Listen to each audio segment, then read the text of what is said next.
Good morning.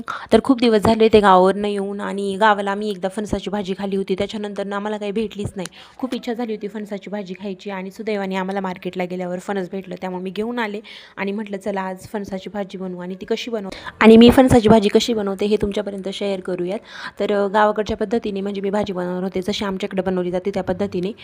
तर त्याच्यासाठी म्हणजे मी आधी काय केलं, फणस वगैरे स्वच्छ धुवून घेतलं, चिरून वगैरे घेतलं आणि त्याच्यानंतर ते कुकरला शिजायला टाकलं. कुकरच्या 5 ते 6 शिट्ट्या होऊन दिल्या. 5 ते 6 शिट्ट्यांमध्ये फणस छान शिजलं होतं.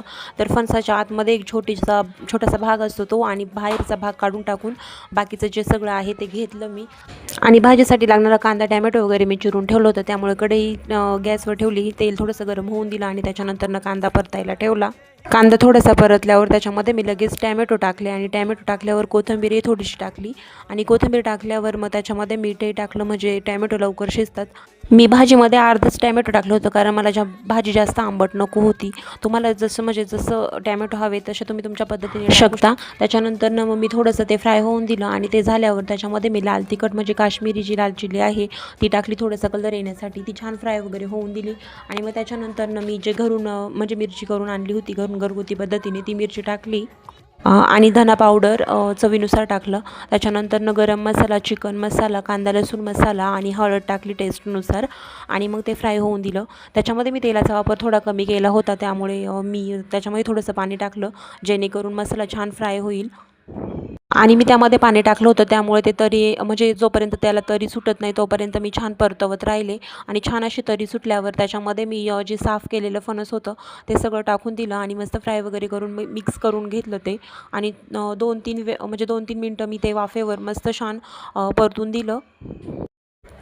हे सगळं करत असताना गॅसची फ्लेम कमीच ठेवा, कारण गॅस फास्ट असला तर भाजी जळू शकते. त्यामुळे म्हणजे भाजी वगैरे फ्राय करून झाली की गॅस जरा कमी करून ठेवायचा आणि मग भाजीवर झाकण ठेवून 3 ते 4 मिनटं चांगली वाफेवर शिजवून द्यायची ती. त्याच्यानंतर म्हणजे सगळं जे आहे ते त्याच्यामध्ये मिक्स होतं आणि टेस्ट खूप छान लागते. आणि मग हे सगळं झाल्यावर मग मी त्याच्यानंतर वरून थोडीशी कोथिंबीर टाकली आणि कोथिंबीर मग मस्तपैकी मिक्स करून घेतली आणि पुन्हा एकदा 4 ते 5 मिनटं मी कमी गॅसवर छान अशी म्हणजे भाजी फ्राय होऊन दिली, म्हणजे शिजून दिली छान अशी. आणि त्याच्यानंतर मग मी तांदळाची भाकर केली होती. तांदळाच्या भाकरीबरोबर आम्ही छान मस्तपैकी एन्जॉय करत खाली. खूप छान झाली होती. अशा प्रकारे नक्की तुम्ही ट्राय करा, खूप छान लागेल. आणि जर तुम्ही ट्राय केली तर ती भाजी कशी झाली हे पण मला कमेंट्समध्ये नक्की सांगा. आणि आजचा व्हिडिओ कसा वाटला कमेंट्समध्ये नक्की सांगा. आणि जर आवडला असेल तर प्लीज लाईक करा, शेअर करा. आणि ज्यांनी कुणी माझ्या चॅनलला अजून सबस्क्राईब नसेल केलं त्यांनी प्लीज माझ्या चॅनलला सबस्क्राईब करा आणि बेल आयकॉनही प्रेस करा, ज्याने मी जे नवीन व्हिडिओ बनवेल ते तुमच्यापर्यंत पोहोचतील. थँक्यू.